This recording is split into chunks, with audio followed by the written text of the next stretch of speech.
I stopped believing in miracles the day I became a neurologist. That was 30 years ago, in a small hospital in Anchorage, Alaska, where the winter nights stretch longer than hope itself, and where I learned that the human brain, that 3-pound universe inside our skulls, follows rules as cold and unforgiving as the ice outside our windows. My name is Dr. Samuel Kodiak, and for 3 decades, I've been mapping the territories of the mind. I've seen consciousness flicker and fade. I've watched brilliant professors forget their own names, seen young athletes lose the ability to speak, witnessed mothers who could no longer recognize their children's faces. The brain, I learned early, is both our greatest gift and our most fragile possession. And that's exactly what I believed, until March 15th, 2023. The day everything I knew about medicine, about life, about the very nature of possibility, was turned completely upside down. It was 3 o'clock in the morning when my pager screamed to life. I remember that sound cutting through the silence of my bedroom like a knife. Outside, the Alaskan wind was howling against my windows, and fresh snow was already covering the tracks I'd made coming home just 4 hours earlier. I'd been on call for 18 straight hours, but in neurology, sleep is a luxury you learn to live without. The voice on the other end was Dr. Anna Ketchum, our head of emergency. Her words were clipped, professional, but I could hear something else underneath. Something that made me sit up immediately. Samuel, we need you here now. 28-year-old female, massive cerebral hemorrhage. She's not responding to anything. I've received thousands of calls like that over the years, but there was something in Anna's tone that told me this case would be different. Something that made my hands shake slightly as I reached for my clothes. The drive to Alaska Regional Hospital usually takes 15 minutes. That morning, with the roads slick with ice and my mind racing with possibilities, it felt like an eternity. I kept thinking about what I might find, the scans, the family, the decisions that would need to be made. In 30 years, I'd learned to prepare myself for the worst, while hoping for something better. But nothing, absolutely nothing, could have prepared me for what I was about to encounter. When I pushed through the doors of the ICU at 3:45 that morning, the first thing I noticed wasn't the patient. It was the family. A young man, maybe 30, was holding the hand of someone I couldn't yet see, whispering words I couldn't make out. Next to him stood an older woman, her eyes closed, her lips moving in what looked like prayer. Before I continue, tell me in the comments which city and country you're watching from. Stories like this one reach farther than you imagine. The patient was Nayeli Uki, a 3rd-grade teacher at DeMond Elementary. 28 years old, married for just 8 months, with dreams of starting a family come spring. She'd been grading papers at her kitchen table when it happened. A sudden, devastating rupture of blood vessels deep in her brain.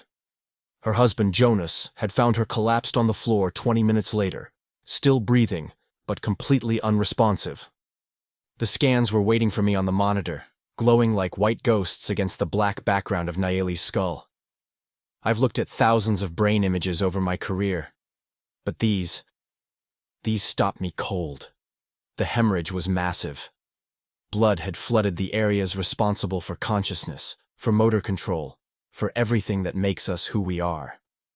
The pressure inside her skull was crushing delicate tissue that had taken 28 years to develop. In medical terms, the damage was what we call incompatible with meaningful recovery. I stood there in the hallway, staring at those images, feeling the familiar weight of certainty settle over my shoulders like a lead blanket. I'd seen this before. Too many times. The family would need to be told. Decisions would need to be made. The machines that were keeping Nayeli's body alive would eventually have to be turned off. That's what 30 years of neurology had taught me. That's what the textbook said. That's what every protocol, every study, every piece of medical evidence pointed toward. But when I walked into that ICU room and saw Nayeli lying there, her dark hair spread across the white pillow, her face peaceful despite the chaos happening inside her brain, surrounded by more tubes and monitors than I could count, something unexpected happened. Her husband looked up at me with eyes that held no defeat. Her mother turned toward me with the expression I'd rarely seen in these situations, not just hope, but absolute unshakable certainty. "Doctor," Jonas said, his voice steady despite the tears on his cheeks, "we know she's going to be okay. We know she's coming back to us." In 30 years of delivering the worst news imaginable to families like this, I'd heard every form of denial, every desperate bargain with reality. But this felt different. This felt like they knew something I didn't. I introduced myself, reviewed Nayeli's case with them, explained what the scans showed. I used the gentle, careful language we're trained to use, talking about significant challenges instead of impossible outcomes, difficult road ahead instead of hopeless situations. But with every word I spoke, I could see it in their faces. They weren't hearing what I was trying to tell them. They were looking at me like I was missing something obvious, something right there in front of us all. "Dr. Kodiak," Nayeli's mother said, her voice calm and clear, "I appreciate everything you're telling us about the medical side, but you need to understand something about Nayeli. She's never given up on anything in her entire life. She's not going to start now." I left that room feeling something I hadn't experienced in years. Uncertainty. Not about the medicine, not about the diagnosis or the prognosis. Those were crystal clear. But about something else, something harder to define. That night, I couldn't sleep. I kept thinking about Nayeli's scans, about the extensive damage, about everything I knew with scientific certainty about cases like hers. But I also kept thinking about her family's faces, about that strange confidence in their voices. And for the first time in 30 years, I found myself wondering, what if everything I thought I knew about the limits of human recovery was about to be challenged? What if this young teacher from Anchorage was about to show me that sometimes, just sometimes, faith can reach places where medicine cannot? That question haunted me through the sleepless hours that followed. By 6:30 in the morning, I was already back at the hospital, checking on Nayeli's overnight vitals, reviewing her charts, searching for any sign, any microscopic indication that might explain her family's unwavering certainty. But the numbers told the same merciless story they had 12 hours earlier. Intracranial pressure, critically elevated. Glasgow Coma Scale, 3 out of 15, the lowest possible score for someone still breathing. Brain activity monitors showed patterns I'd seen countless times before. Patterns that whispered the same clinical truth. Massive, irreversible damage. Yet when I walked into Nayeli's room that morning, something stopped me in my tracks. Jonas was still there, exactly where I'd left him the night before. He hadn't moved from that plastic chair beside her bed, hadn't loosened his grip on her hand. But it wasn't his dedication that caught my attention. It was what he was doing. He was reading to her. "Chapter 12, he said softly, his voice barely audible above the rhythmic beeping of machines. Emma knew the storm was getting worse, but she also knew the children were counting on her to keep the school warm until their parents could reach them. I stood in the doorway, watching this scene unfold. In my 30 years of neurology, I'd seen families cope with tragedy in countless ways. Some fell apart. Some raged against the unfairness of it all. Some withdrew into themselves, unable to process the magnitude of their loss. But I'd never seen anything quite like this. Jonas wasn't just reading, he was performing. His voice carried different tones for different characters, rose and fell with the drama of the story, painted vivid pictures with words alone. And as impossible as it seemed, as medically inexplicable as I knew it to be, I could have sworn I saw the faintest response in Nayeli's facial muscles. "Good morning, Dr. Kodiak," came a voice behind me. I turned to find Nayeli's mother approaching with 2 cups of coffee and a gentle smile that seemed completely at odds with the tragedy surrounding us. "Mrs. Uki," I said, accepting the coffee gratefully. "How are you holding up?" "I'm doing well," she replied. And the remarkable thing was, she seemed to mean it. Nayeli loves that story. Jonas has been reading it to her every morning for the past 6 months. It's about a teacher who gets trapped in a snowstorm with her students. She paused, watching her daughter's still form with eyes that held no despair. She always said she wanted to be like Emma, brave enough to protect the children no matter what. I took a sip of coffee, trying to process what I was witnessing. Everything about this family defied my experience with cases like these. Where I expected to find grief, I found hope. Where I expected to see denial, I found something that looked remarkably like faith. "Mrs. Uki," I said carefully, I want to make sure you understand what we're dealing with here. The damage to Nayeli's brain is extensive. The bleeding has affected areas that control consciousness, motor function, speech.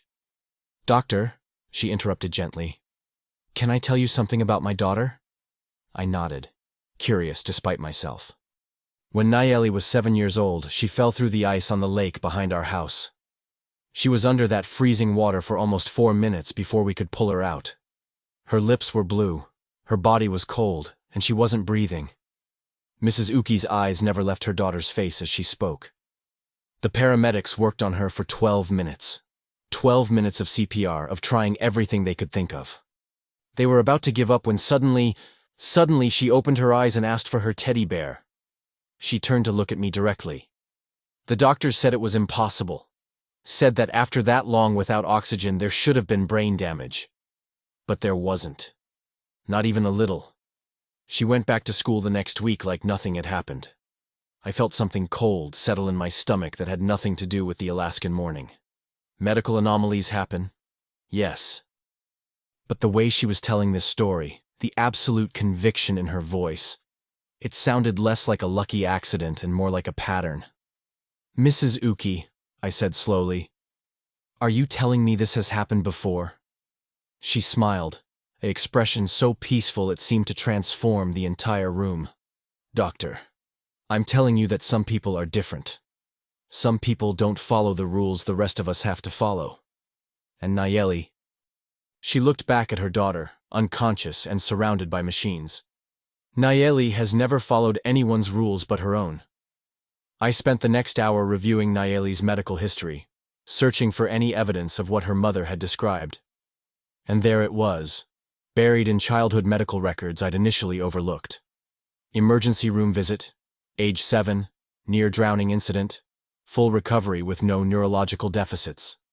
The attending physician had noted it as medically remarkable. But that wasn't all.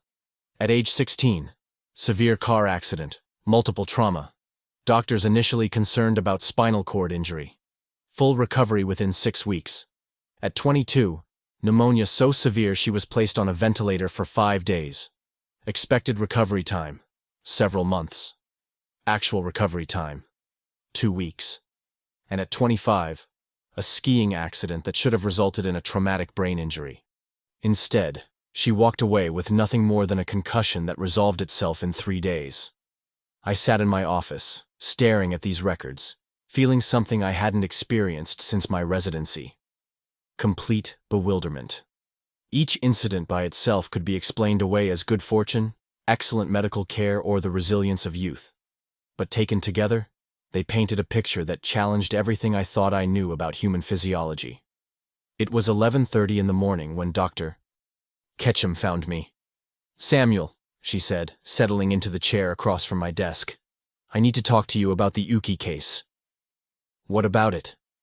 Anna leaned forward, her expression troubled. I've been doing this for 15 years. I've seen families in denial, families who refuse to accept reality, families who cling to false hope until the very end. She paused, choosing her words carefully. But this feels different. The way they look at her, the way they talk about her. It's not denial. It's like they know something we don't. I nodded slowly. I've been thinking the same thing. There's something else, Anna continued. I was checking her vitals this morning, and I noticed something strange. Her intracranial pressure readings have been fluctuating in ways that don't match the severity of her injury. My coffee mug stopped halfway to my lips. What do you mean? I mean they're improving. Slightly, inconsistently, but improving nonetheless. It's subtle enough that it could be equipment error, but you don't think it is. Samuel, in 15 years of emergency medicine, I've never seen pressure readings like these in a patient with this level of brain damage. It's like her brain is fighting back against the injury in ways that shouldn't be possible. I set down my coffee and looked out the window at the snow-covered city of Anchorage. Somewhere out there, families were going about their normal Thursday routines, dropping kids at school, heading to work, making dinner plans. Normal people living normal lives governed by normal rules. But in room 314 of our ICU, something was happening that didn't follow any rules I understood. And for the first time in 30 years, I found myself wondering if maybe, just maybe, I was about to witness something that would change, not just my understanding of medicine, but my understanding of life itself. That afternoon, I made a decision that went against every protocol I'd been taught. I decided to watch. Not just monitor vitals or check charts. I decided to truly observe Nayeli Uki, to document everything, no matter how small or seemingly insignificant. If her family was right, if she really was different, then there would be signs. And as a scientist, as a doctor who'd built his entire career on evidence-based medicine, I needed to see those signs for myself. I pulled up a chair in her room at 2 o'clock that afternoon. Jonas looked surprised but didn't question my presence. He simply continued his quiet vigil, occasionally speaking to his unconscious wife in tones so tender they made my chest tighten with unexpected emotion. "The principal called today," he told her, stroking her hand with infinite gentleness. "Mrs. Patterson says the substitute teacher is doing fine, but the kids keep asking when Miss Nayeli is coming back. Little Marcus drew you a picture of a rainbow. I put it right here on your nightstand where you can see it when you wake up." I watched Nayeli's face as he spoke, searching for any flicker of response. Her eyes remained closed, her breathing assisted by the ventilator, her body still as winter stone. But there was something I couldn't quite define. A quality to her stillness that felt different from the deep unconsciousness I'd observed in other coma patients. It was like she was listening. At 2:45, I documented what I thought might have been a slight increase in her heart rate when Jonas mentioned her students. At 3:15, I noted what appeared to be a barely perceptible tightening around her eyes when he played her favorite song on his phone, a soft melody by some singer I didn't recognize. Each observation could have been coincidence, could have been wishful thinking on my part, influenced by the family's unwavering faith, could have been the normal fluctuations that occur in any unconscious patient. But when taken together, they began to form a pattern. At 4 o'clock, Dr. Ketchum joined me in the room, carrying a fresh set of lab results and wearing an expression I'd never seen on her face before, a mixture of confusion and something that looked almost like awe. "Samuel," she said quietly, motioning for me to follow her into the hallway. "You need to see these numbers." We stepped outside, leaving Jonas alone with his wife, and Anna handed me the printouts with hands that weren't entirely steady. "Her inflammatory markers are dropping," she said without preamble. "Her white blood cell count is normalizing, and her brain chemistry—" She paused, shaking her head.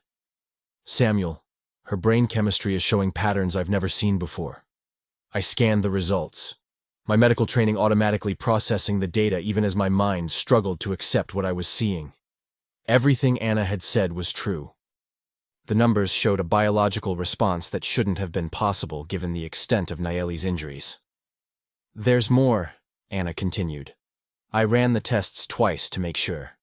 Her cerebrospinal fluid is showing decreased pressure and reduced signs of bleeding. The swelling in her brain is going down."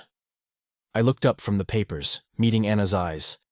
In them, I saw a reflection of my own growing uncertainty. "How is that possible?" I asked, though I wasn't sure I wanted to know the answer. "Honestly, it's not.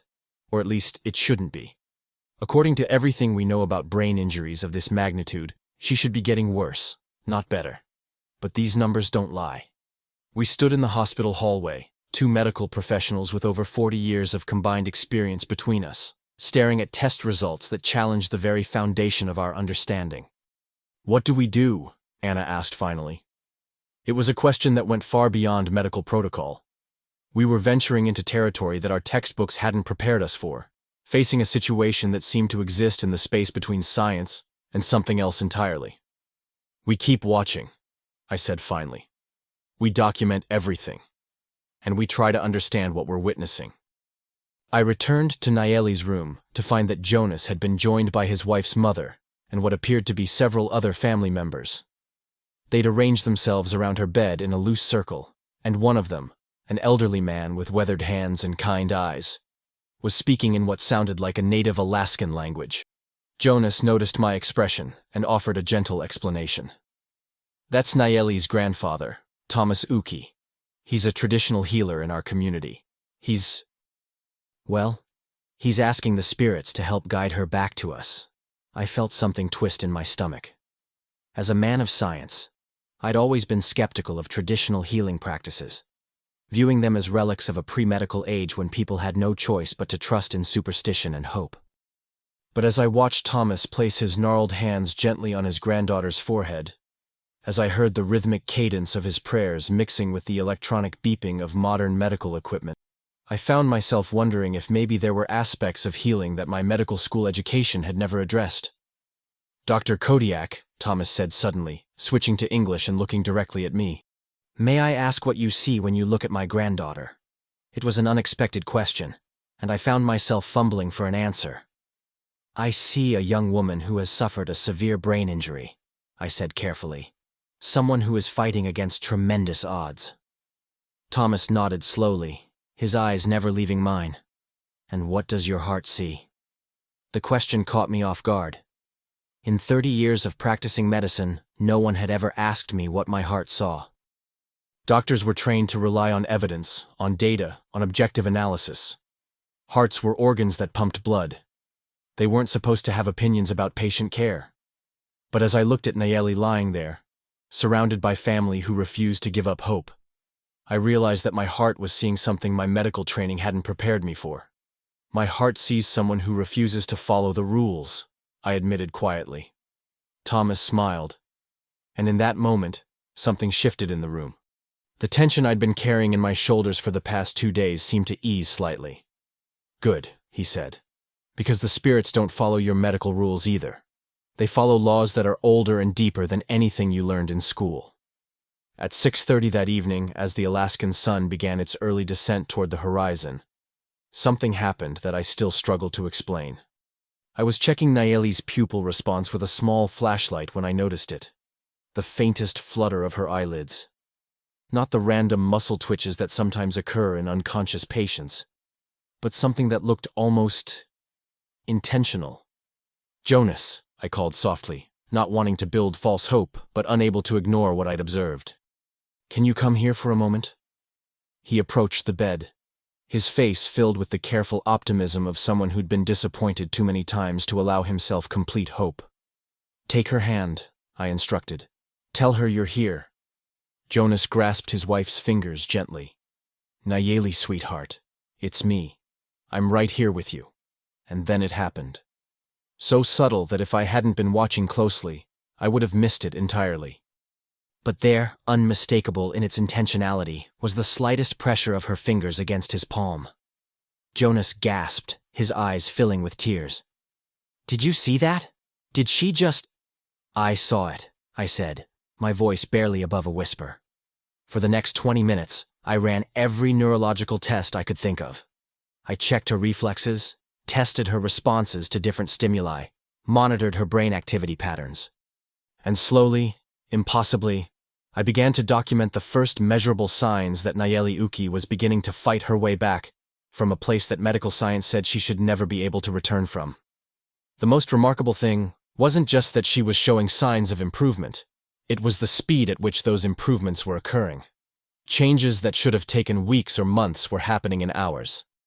As I stood in that ICU room at 8:15 that night, surrounded by a family whose faith had never wavered, I realized that I was witnessing something that would force me to question everything I thought I knew about the limits of human recovery. I didn't sleep that night. How could I? Instead, I found myself pacing the empty corridors of Alaska Regional Hospital at 2:30 in the morning, my mind racing through 30 years of medical training, searching for any explanation, any scientific framework that could account for what I was witnessing.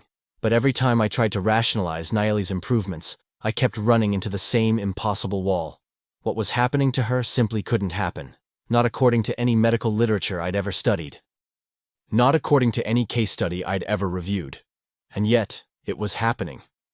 I returned to her room at 3:15 to find Jonas still awake, still holding his wife's hand, still whispering encouragements that I was beginning to believe she might actually be here. "Any changes?" I asked quietly, not wanting to wake the other family members who had settled into chairs around the room for what appeared to be an all-night vigil. Jonas looked up at me with eyes that held something I hadn't seen there before. Not just hope, but quiet confidence. "She squeezed my hand 3 more times since you left," he said. "And Dr. Kodiak, I think she's trying to breathe on her own." I moved quickly to check the ventilator readings, my heart rate spiking as I saw what Jonas had observed. The machine was showing clear signs that Nayeli was initiating her own breaths, fighting against the artificial rhythm that had been keeping her alive for the past 3 days. This was significant. This was the kind of neurological recovery that typically took weeks or months to achieve, if it happened at all. "Jonas," I said carefully, "I need to run some tests. Would you mind if I—" I was interrupted by a soft sound that made every person in that room freeze. It was barely audible, nothing more than a faint exhalation of air, but it carried with it the unmistakable quality of human intention. Nayeli was trying to speak. "Oh my God," Jonas whispered, leaning closer to his wife's face. "Nayeli? Sweetheart, can you hear me?" Another soft sound, slightly more formed than the first. It wasn't words yet, but it was communication, the first intentional vocalization she'd made since her collapse 4 days earlier. Thomas Uki, who had been dozing in a chair near the window, opened his eyes and smiled as if he'd been expecting this moment all along. "She's coming back," he said simply. "Just like she always does." Over the next 2 hours, I documented changes that challenged everything I thought I knew about brain injury recovery. Nayeli's responses to neurological tests improved by the minute. Her reflexes, which had been completely absent just 12 hours earlier, began showing faint but measurable reactions. Most remarkably, her brain activity monitors showed patterns that I'd never seen in a patient with her level of injury. The waves were becoming more organized, more coherent, as if her brain was literally rebuilding its connections in real time. At 5:30 in the morning, Dr. Ketchum found me in the hallway outside Nayeli's room, staring at the latest test results with an expression that must have looked like I'd seen a ghost. "Anna," I said, without looking up from the papers, "I need you to tell me I'm not losing my mind." She took the results from my hands, her eyes widening as she processed the data. "Samuel, these numbers, they're showing neurological improvement that should be impossible. Her Glasgow Coma Scale has jumped from 3 to 8 overnight. Her brain swelling has decreased by 40%. Her motor responses are returning in ways that—" She paused, shaking her head. "In ways that contradict everything we know about traumatic brain injury. So, I'm not crazy?" "Oh, you might be crazy," Anna said with a weak smile. "But if you are, then so am I. Because what I'm seeing here defies every principle of neurology I've ever learned." We stood there in the pre-dawn darkness of the hospital corridor, 2 medical professionals forced to confront the possibility that our understanding of human recovery was far more limited than we'd ever imagined. "There's something else," I said quietly. "Something I haven't told you." Anna waited, her expression patient but concerned. "I've been researching Nayeli's family history. Not just her medical records, but stories from the community. And Anna, there are accounts going back generations of people in her family who've recovered from things they shouldn't have been able to recover from." I pulled out my phone and showed her the notes I'd been taking throughout the night. Her great-grandmother survived a grizzly bear attack that should have been fatal. Her uncle walked away from a plane crash that killed 2 other passengers. Her cousin recovered from a childhood illness that doctors said was terminal. Anna studied my notes, her frown deepening. "What are you suggesting? That there's some kind of genetic factor at work here?" "I don't know what I'm suggesting," I admitted. "But I'm starting to think that maybe there are aspects of human resilience that medical science hasn't fully explored yet." At 7 o'clock that morning, as the Alaskan sun began to paint the snow-covered landscape outside in shades of gold and pink, something extraordinary happened. I was checking Nayeli's pupil responses when her eyes fluttered open. Not the vacant stare of someone emerging from unconsciousness, but the focused, aware gaze of someone who was fully present and trying to understand where she was. "Jonas," I called softly, my voice tight with emotion I didn't expect to feel. He was at her bedside in an instant, his face a mixture of joy and disbelief. "Nayeli? Can you see me?" She blinked slowly, her gaze moving from the ceiling to her husband's face. And then, so quietly that we had to lean in to hear her, she spoke her first word in 4 days. "Jonas." It wasn't much, just his name, whispered through lips that were still dry from days of unconsciousness. But it was the most beautiful sound any of us had ever heard. Jonas broke down completely, his sobs filling the room as he gently kissed his wife's forehead. "You're back," he whispered over. "You're back, you're back, you're back." Nayeli's eyes moved slowly around the room, taking in the faces of her family members, the medical equipment, the flowers and cards that had accumulated during her unconsciousness. When her gaze finally settled on me, she managed a weak smile. "Doctor," she said, her voice gaining strength with each. "Thank you for taking care of me." I found myself struggling to respond. In 30 years of practicing medicine, I'd been thanked by countless patients and families. But this felt different. This felt like gratitude for witnessing something sacred. "Nayeli," I said finally, my professional composure barely intact. "How do you feel?"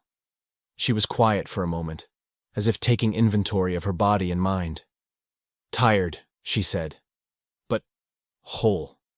Like I went somewhere very far away and had to find my way back." Over the next hour, I conducted the most remarkable neurological examination of my career. Nayeli's responses were not just normal, they were exceptional.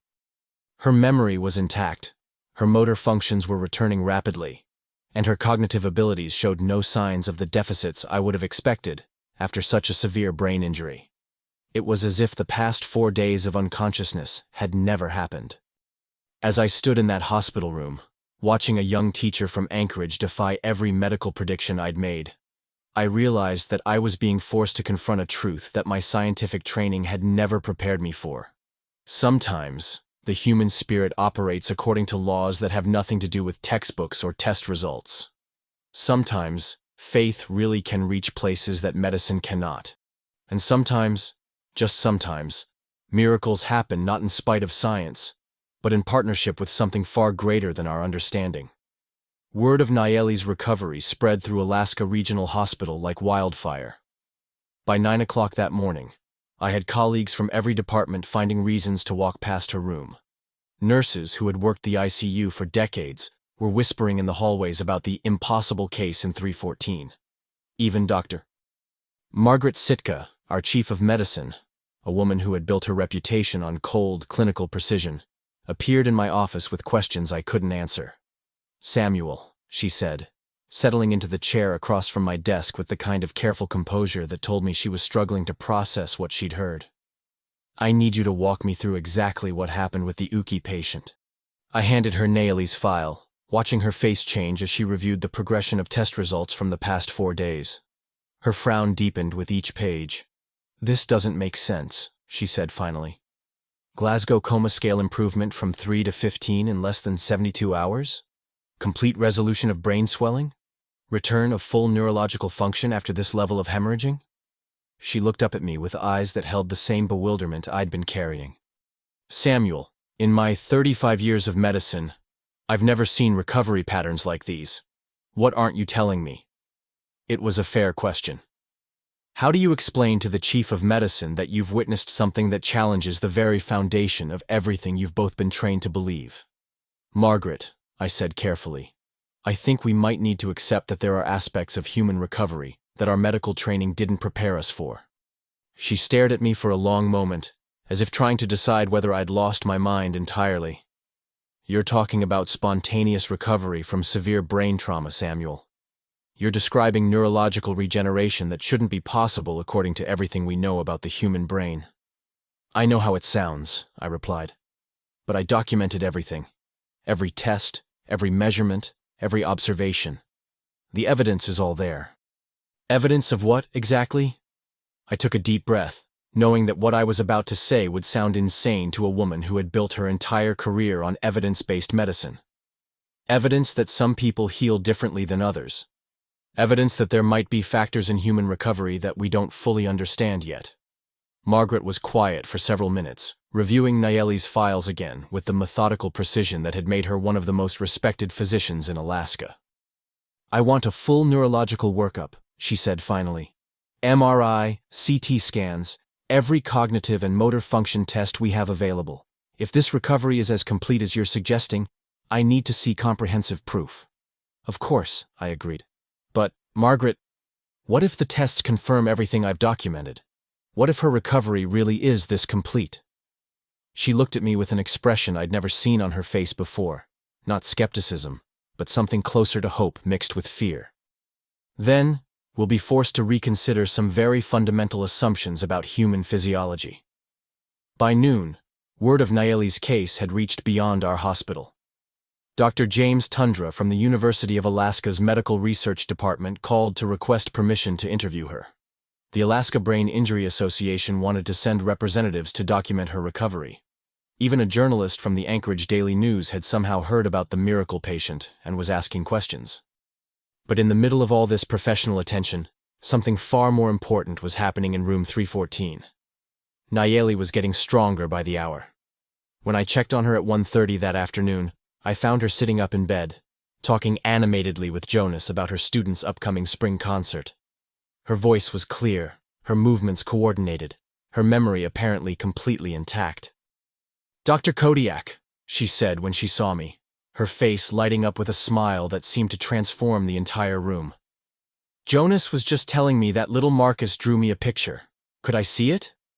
Jonas handed her the drawing, a child's rendering of a rainbow with "Get well soon, Miss Nayeli," written in crayon across the bottom. She studied it with the kind of focused attention that told me her cognitive functions were not just returning, but operating at full capacity. "He's such a sweet boy," she said, her eyes filling with tears. "He struggles with reading, but he has the kindest heart. I can't wait to get back to help him with his letters." I stood there watching her. This young woman who just 4 days earlier had been on the edge of losing everything, now talking about returning to her classroom as if nothing extraordinary had happened. "Nayeli," I said gently, "do you remember anything from the past few days?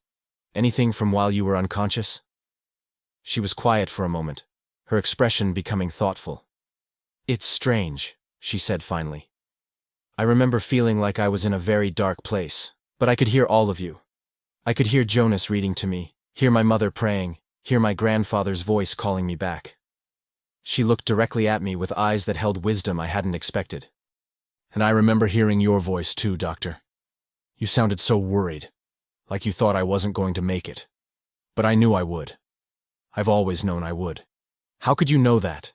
I asked, genuinely curious. Nayeli glanced at her grandfather, who had been sitting quietly in the corner of the room throughout our conversation. He nodded slightly, as if giving her permission to share something important. "My family has always been different," she said simply. "We don't give up easily. We don't let go when life tries to take us away from the people we love." She reached for Jonas's hand, their fingers intertwining with the natural ease of two people who had never doubted they would find their way back to each other. "My great-grandmother used to tell stories about our bloodline, about how we carry something inside us that refuses to surrender to death or damage or despair. She called it the spirit that bends but never breaks." Thomas Uki spoke up from his corner, his voice carrying the weight of generations. "Our people have always known that healing comes from more than medicine," he said. "It comes from love, from faith, from the connections that bind us to this world and to each other. Nayeli never really left us. Her spirit was just traveling." At 3 o'clock that afternoon, the comprehensive neurological tests that Dr. Sitka had ordered were completed. I reviewed the results with a team of specialists who had gathered specifically to examine this unprecedented case. The MRI showed a brain that had not only healed from the massive hemorrhage, but showed no signs that the injury had ever occurred. The CT scans revealed normal pressure, normal blood flow, normal tissue integrity. The cognitive tests indicated function levels that were not just normal, but exceptional. "It's impossible," said Dr. Lisa Kanai, our head of neurosurgery. 4 days ago, this patient had damage that should have resulted in permanent disability or worse. Now her brain looks like it belongs to someone who's never had a serious injury in their life. "Could we have misdiagnosed the original injury?" asked Dr. Robert Seward from radiology. I pulled up the admission scans on the computer screen, the same images that had filled me with such certainty about Nayeli's prognosis just days earlier. "The original scans don't lie," I said quietly. "The hemorrhage was real. The damage was extensive. The prognosis was accurate based on everything we know about brain trauma." "Then how do you explain this?" Dr. Kenai asked, gesturing at the current test results. I looked around the room at my colleagues. brilliant physicians and researchers who had dedicated their lives to understanding the human body and its limitations. People who, like me, had been trained to trust in evidence, to rely on scientific principles, to believe that healing followed predictable patterns. "I can't explain it," I said finally. "At least, not in any way that our medical training would recognize. But I can tell you that I've witnessed something that has fundamentally changed my understanding of what might be possible." That evening, as I sat in Nayeli's room watching her laugh with her family, sharing stories and making plans for her return home, I realized that I had been given something rare in the medical profession, a glimpse of healing that transcended the boundaries of science. And in that moment, I understood that some miracles don't announce themselves with dramatic flourishes or supernatural displays. Sometimes they happen quietly, gradually, through the steady power of love and faith, and an unshakable belief that life is stronger than any force that tries to diminish it. 6 months later, I received an invitation that changed everything. It was handwritten on cheerful yellow paper, decorated with small drawings that I immediately recognized as the work of elementary school students. The message was simple but profound. "Dr. Samuel Kodiak, you are cordially invited to Miss Nayeli's classroom for our spring celebration of learning. The children want to thank you for helping bring their favorite teacher back to them." I stood in my office, holding that invitation, and realized that tears were flowing down my cheeks. Nayeli had not only returned to teaching, she had returned stronger than ever.